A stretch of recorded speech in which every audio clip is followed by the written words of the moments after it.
This movie this movie left me an absolute wreck. My Dead Friend Zoe follows Merritt, an Afghanistan veteran engaged in a mysterious relationship with her deceased best friend from the army. As she grapples with her past, she comes head to head with her Vietnam vet grandfather at the family's ancestral lake house. For most of this movie, we're not told how Zoe died, but it's clear that Merritt harbors deep guilt over her death. So much so that for Merritt, Zoe remains a strong and almost living presence in her life. She influences Merritt's relationships, her job, and her ability to function on a day-to-day basis. And I'm no expert. I've never served. But I believe this is exactly what PTSD feels like. PTSD isn't just a memory of your worst moments, it's a living, breathing presence that shapes your worldview and interactions long after the event is over. No one else might see it, but it's very real to you. The writing in My Dead Friend Zoe captures this brilliantly and impactfully. But the film's impactfulness doesn't just come from its script.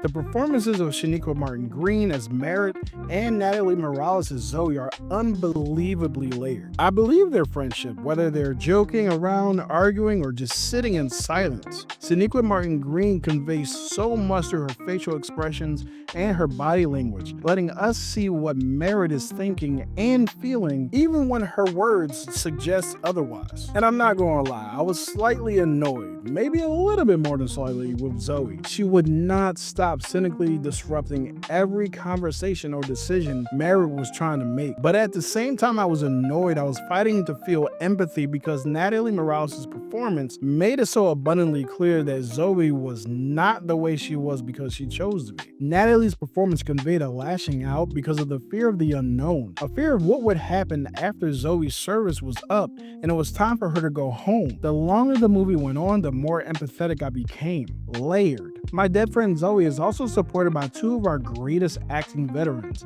Morgan Freeman and Ed Harris. It turns out that both of these men aren't just acting veterans, they're actually veterans of their respective military branches. Morgan Freeman served in the Air Force as a radar technician from 1955 to 1959, and Ed Harris served in the Marines from 1984 to 1988. No, he didn't. Turns out that I need to do better research when I'm actually Googling whether or not people served in the military, because there's more than one person in the world named Ed Harris. Ed Harris is the person who served in the military, but is not the same person who acts in this movie. So that's my bad. I made a terrible mistake, and thankfully I caught it while editing. So now that that's cleared up, let's get back to the review. Morgan Freeman plays a therapist for servicemen and women who are either seeking therapy or have been court-ordered to attend sessions. The latter is Merritt's situation, and dealing with the ever-present loss of Zoe halts her ability to open up. This particular story beat of the film was one I found to be the most engaging, but at times I found it to be really frustrating because they set up consequences for missing these sessions that is seemingly ignored after the first act of the film. But there's a great payoff, thankfully, and honestly, this is my only real criticism of the movie. Ed Harris plays Merritt's grandfather, and the chemistry between Martin-Green and Harris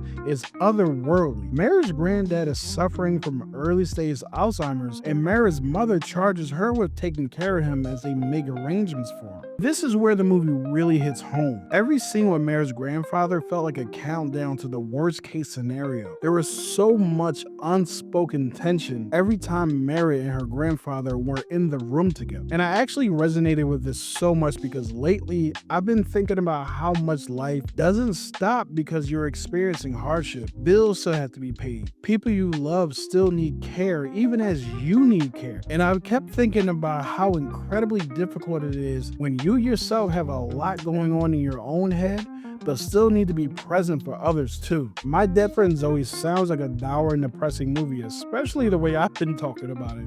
But there's a lot of levity to balance the heavy emotions. The love interest, played by Utkarsh Ambudkar, is a needed addition to the story, but I'd be selling him short if I just pointed out his comedic contributions. The empathy he's able to convey through his character is as needed as the funny moments. And I mentioned that this movie left me me wrecked, and a lot of that has to do with the ending of this film. There are so many things that happen in the climax of this movie that just had me weeping, tears literally falling down my cheeks. My Dead Friend Zoe is based on a true story co-written by veteran Kyle Hausmann-Stokes and Cherish Chen, and directed by Kyle Hausmann-Stokes as well. His real-life experiences are the backbone of the story, and I for one think that they did an incredible job bringing it to life. If you can't tell by now, I highly recommend that you check out what could be one of the best movies that you'll see this year. Hey yo, before I go, check on your people. If your friend calls you, answer the call. If you need to call a friend but are trepidatious because you think that you might be bothering them, call them anyway. You are far too important for us to lose in any capacity. And I want you to be able to reach out and actually find the help that you need. Therapy isn't just for crisis. Therapy can also be for when you just need something to express. And I don't want you to feel like you can't go seek out that help. Please go seek out that help. Have you seen My Dead Friend Zoe? If so, what did you think of it? I would especially love to hear from those who actually served. I want to know if this movie resonated with you in a different way that it could ever resonate with me. Leave your thoughts in the comments and I'll talk to you guys next time.